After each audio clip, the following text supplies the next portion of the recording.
Coba logika, bagaimana saya memperkosa dua cewek, bahasa dia kan dua cewek, sedangkan satu cewek aja saya nggak bisa buka baju, buka celana, apalagi berdua. Jujur saya merasa korban tega kali kayak gini.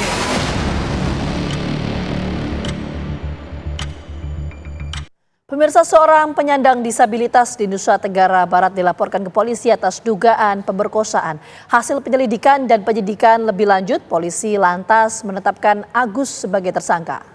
Namun Agus yang tidak memiliki dua tangan itu pun menyangkal. Ia mengklaim dirinya adalah korban fitnah. Seberapa kuat bantahan Agus selengkapnya dalam Benang Merah di Fitnah atau Playing Victim, Gus?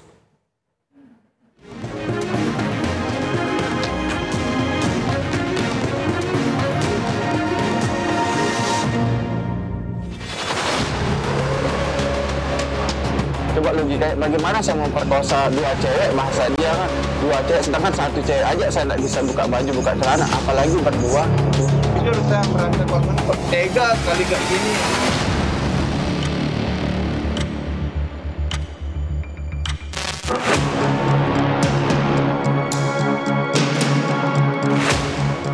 Agus merasa prihatin dengan dirinya yang tiba-tiba ditetapkan sebagai tersangka oleh polisi dengan tuduhan melakukan kekerasan seksual pada seorang mahasiswi salah satu perguruan tinggi di Mataram, Nusa Tenggara Barat. Coba logika, bagaimana saya memperkosa dua cewek, bahasa dia kan dua cewek, sedangkan satu cewek aja saya nggak bisa buka baju, buka celana, apalagi berdua gitu.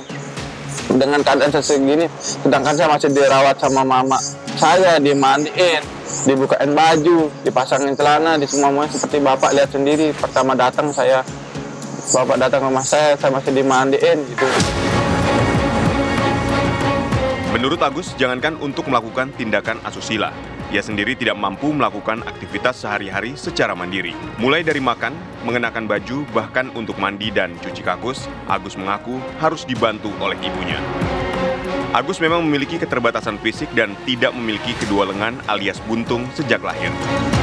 Sementara itu, Ibu Agus, I Gusti Ayu juga tidak percaya jika anaknya bisa menjadi pelaku tindak pidana kekerasan seksual. Saya sangat kaget dan shock sekali, Pak, sampai saya pingsan, sampai saya dibawa ke rumah sakit waktu itu, Pak.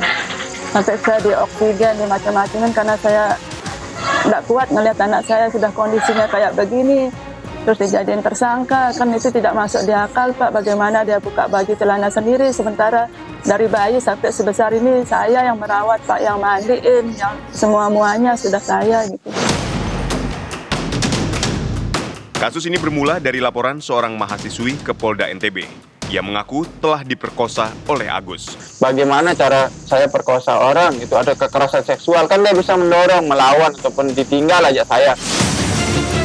Namun setelah melakukan penyelidikan dan penyidikan, polisi menetapkan Agus sebagai tersangka dan menjadikannya sebagai tahanan rumah. Bahwa dengan serangkaian kegiatan penyelidikan, ketika kami telah menerima laporan, kami lakukan tindakan penyelidikan dengan meminta keterangan dari beberapa orang, kemudian kami mencoba mengumpulkan barang bukti, sehingga terhadap perkara ini kami tingkatkan ke tahapan penyidikan. Dari proses penyidikan, kami sudah melakukan pemeriksaan saksi lebih dari 5 orang.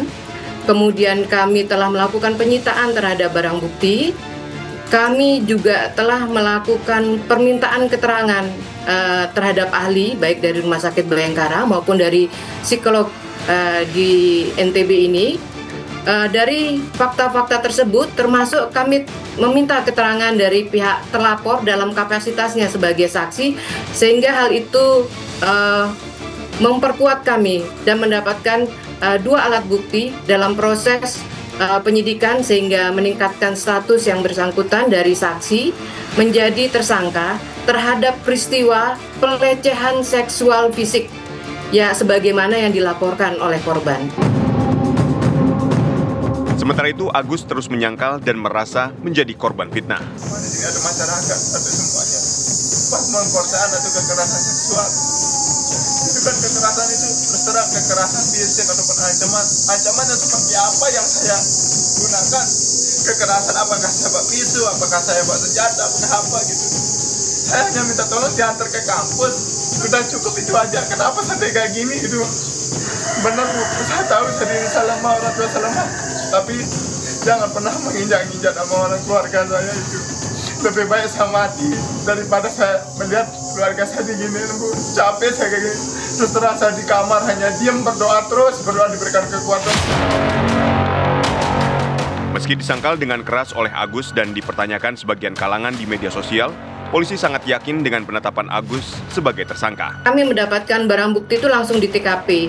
Setelah peristiwa terjadi, korban langsung melaporkan kejadian tersebut, sehingga untuk memperkuat fakta peristiwa, kami langsung mengarahkan korban untuk melakukan visum di Rumah Sakit Bayangkara. Sedangkan petugas lainnya atau penyidik lainnya juga langsung mendatangi TKP untuk mendapatkan keterangan-keterangan dari saksi yang ada di TKP, termasuk barang-barang yang ada terkait dalam peristiwa yang dilaporkan oleh korban.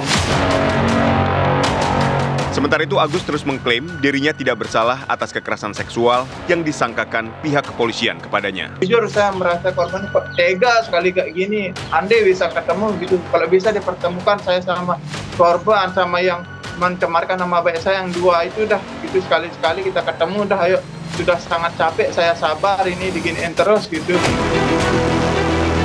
Menanggapi pernyataan Agus, pendamping korban angkat suara dan membeberkan kronologis kekerasan seksual yang diduga dilakukan oleh Agus di sebuah homestay di Kota Mataram, Nusa Tenggara Barat.